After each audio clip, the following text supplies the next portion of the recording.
मैं जवानी जिंदाबाद की ही बात करूं तो उसमें मेरा करेक्टर थोड़ा टॉम बॉय टाइप की लड़की का है। उसमें मैं चुलबुली करेक्टर नहीं है मेरा। मैं गुस्से में रहती हूँ, मैं लड़ते झगड़ते रहती हूँ, तो मैं वैसी भी हूँ, चुलबुली भी हूँ। और मैं, मेरा एक साइड वो भी है कि मैं बहुत शॉर्ट टेम्पर्ड हूँ, कि मुझे गुस्सा भी बहुत जल्दी आ जाता है। तो प्रैक्टिस करने से वो चीज़ें आप अचीव कर सकते हो सर। अब पहले मैं रियल लाइफ में पुलिस बनना चाहती थी, अब मैं रियल लाइफ में पुलिस बन जाऊंगी, तो फुलफिल तो करूंगी मैं अपना सपना, मुझे पुलिस बनना है। तो और मुझे काफ़ी मन भी है कि मैं एक लीड इंस्पेक्टर का करेक्टर करूं। तो देखते हैं अब भगवान कब किसी सज्जन व्यक्ति, डायरेक्टर रूपी व्यक्ति को भेजते हैं मुझे पुलिस के रूप में कास्ट करने के लिए। तो करके तो रहूंगी सर पुलिस का रोल।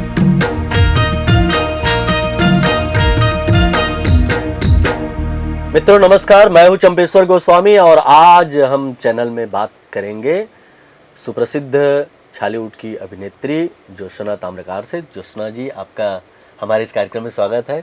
नमस्कार। बहुत बहुत धन्यवाद सर, बहुत बहुत धन्यवाद पूरी टीम का, पूरे चैनल का, कि आप लोगों ने इतना सम्मान देके मुझे यहाँ बुलाया। छालीवुड इंडस्ट्री में आपने शुरुआत कैसे की और एल्बम से लेके फिल्मों तक का भी जो आपका शुरुआती सफ़र है जी, उसके बारे में कुछ बताइए। जी, छॉलीवुड में काम की शुरुआत तो मैंने आज से 3 साल पहले की थी। 2019 में मैंने अपनी पहली फिल्म की थी, जिसका नाम है माँ डरे मयावा।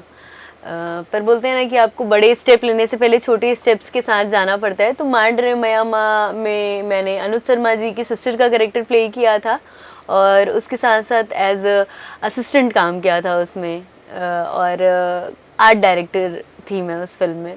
तो वहाँ से मेरी जर्नी चालू हुई। उसके बाद फिर मैंने एक फ़िल्म की कुरुक्षेत्र, जिसमें करण खान जी थे, दिलेश जी थे मेरे अपोजिट में। और अभी रिसेंट मेरी फिल्म आई हुई है जवानी जिंदाबाद, तो उसमें मैंने काम किया है। और अभी आने वाली है एक जिसका नाम है दंतीला। जहाँ तक मेरी आपसे बात होती है तो आप तो मुझे काफ़ी चुलबुली लगती हैं। तो क्या आपको कोई सीरियस अभिनय मिलता है या कोई चैलेंजिंग अभिनय मिलता है तो उसको कर पाने में कैसा फील करती हैं आप? आर्टिस्ट को तो बहुत मज़ा आता है सर जब उनको चैलेंजेस मिलते हैं, क्योंकि जैसी मैं हूँ वैसा ही परफॉर्म करने अगर मुझे बोला जाएगा तो वो मेरे लिए बहुत इजी हो जाएगा।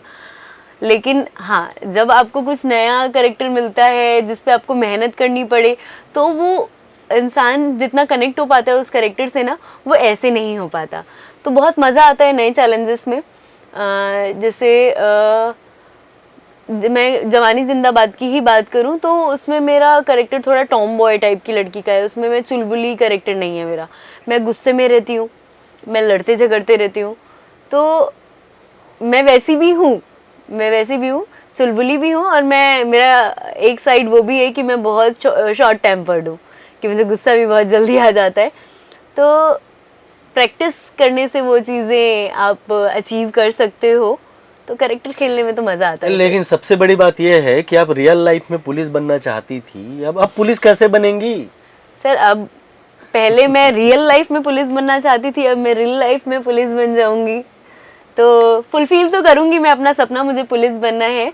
तो और मुझे काफ़ी मन भी है कि मैं एक लीड इंस्पेक्टर का करेक्टर करूं। तो देखते हैं अब भगवान कब किसी सज्जन व्यक्ति, डायरेक्टर रूपी व्यक्ति को भेजते हैं मुझे पुलिस के रूप में कास्ट करने के लिए। तो करके तो रहूंगी सर पुलिस का रोल। जैसे रोमांटिक सीन के लिए आ जाए तो कैसे कर लेंगे? क्योंकि एक कलाकार को तो हर तरह से हाँ, डेफिनेटली मुझे कोई प्रॉब्लम नहीं है। हाँ, मैं इस चीज़ को बोलूँगी कि मैं बहुत ज़्यादा एक्सपोज और बहुत ज़्यादा क्लोज सीन्स नहीं करती, तो वो मेरी लिमिटेशन रहेगी। अब बोला जाता है कि एक आर्टिस्ट को कभी लिमिट नहीं रखनी चाहिए, लेकिन नहीं भाई, सब आर्टिस्ट की का अपना एक सेल्फ इनर सोल की जो आवाज़ होती है कि आपको क्या चीज़ करना है, क्या चीज़ नहीं करना है। तो मैंने अपनी लाइफ में उस चीज़ को क्लियर रखा है कि मुझे किस हद तक जाना है और किस हद तक नहीं जाना है।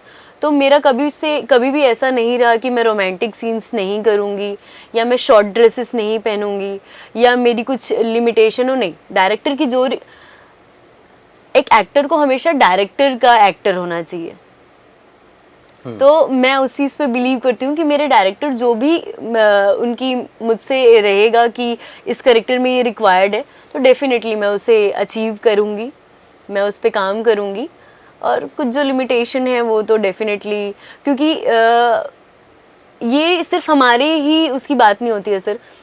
एक बार मैंने छोटे ड्रेस में इंस्टाग्राम में अपना एक रील डाल दिया था, तो उसमें मुझे कमेंट आया कि ज्योत्सना दीदी आपला हमन छत्तीसगढ़ी फिल्म में बहू बेटी के रूप में देखे हैं, तो आप ऐसे छोटे कपड़ा पहन के मत वो करो, हमन ला अच्छा नहीं लगे। मैंने हटा दिया वो रील।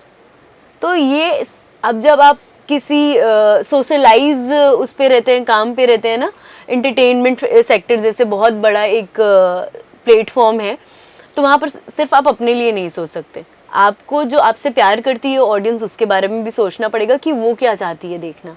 मतलब तो ये भी ध्यान देना पड़ता है हमें बहुत कि हमें अपनी लाइफ स्टाइल में, डेली रूटीन में, अपनी फिल्मी लाइन में उन सब चीज़ों को मैनेज करते हुए चलना पड़ता है। अपने दर्शकों और प्रशंसकों के की जो प्रतिक्रियाएं हैं उनका भी आप विशेष जी सम्मान बिल्कुल करती हैं, ध्यान रखना रखती पड़ता हैं। है। डांस बहुत अच्छा करती हैं आप।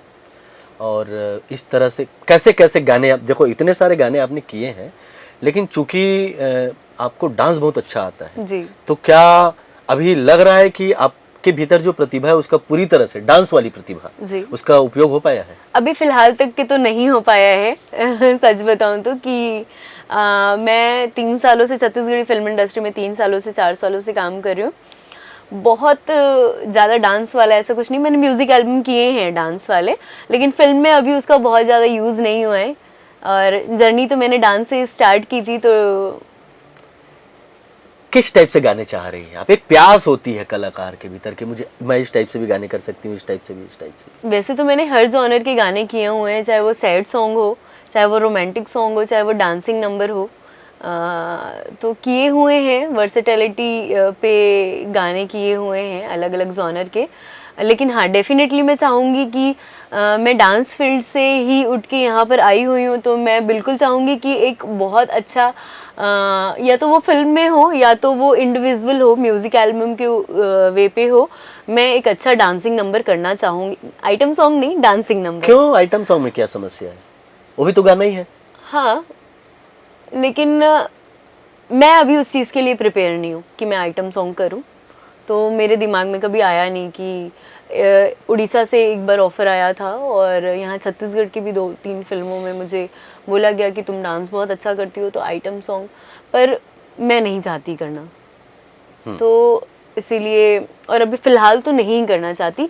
मैं ये नहीं बोलती हूँ कि मैं कभी नहीं करूँगी, हो सकता है कि मैं आने वाले 3-4 सालों बाद करूँ, लेकिन अभी मेरा 2-3 सालों तक तो ऐसा कोई प्लान है नहीं कि मैं आइटम सॉन्ग में परफॉर्म करूँ। शूटिंग में अपने आर्टिस्ट लोगों के साथ आप कैसे रहती हैं? शूटिंग में तो कटे ऐसा कटे रहती हैं, मिलकर रहती हैं, नहीं हंसी मजाक के शूटिंग साथ में रहती हैं? मैं सबसे ज़्यादा तो मेरी जमती है तो स्पॉट बॉयज स्पॉट बॉय लोगों से जमती है, टेक्निकल जो काम करते रहते हैं उन लोगों से जमती है, लाइट वाले ये सब। बाकी मेरे को सेट पे, क्योंकि 30 दिन 40 दिन का हमारा शूट होता है, और 30 दिन 40 दिन आप लोगों को एक ही जगह पे रहना है, खाना है, शूट करना है, सब चीज़ जो भी है साथ में, दुख सुख सब बांटना है। तो शूट में जब हम लोग जाते हैं ना, तो हम लोग ये सोच के नहीं जाते हैं कि हम काम करने जा रहे हैं, नई फैमिली बनती है हमारी वहाँ।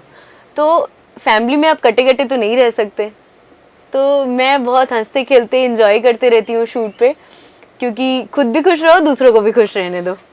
सारे काम धाम को छोड़कर, शूटिंग को छोड़कर, इधर उधर सब को छोड़कर, यदि ज्योत्सना को बोला जाए कि आप अकेली रहें और जब आप अपने आप को पूरी तरह से अकेली पालेंगी, तो क्या क्या अपने मन पसंद का क्या करना चाहेंगी? मैं घूमना चाहूँगी सर, मुझे घूमना बहुत पसंद है।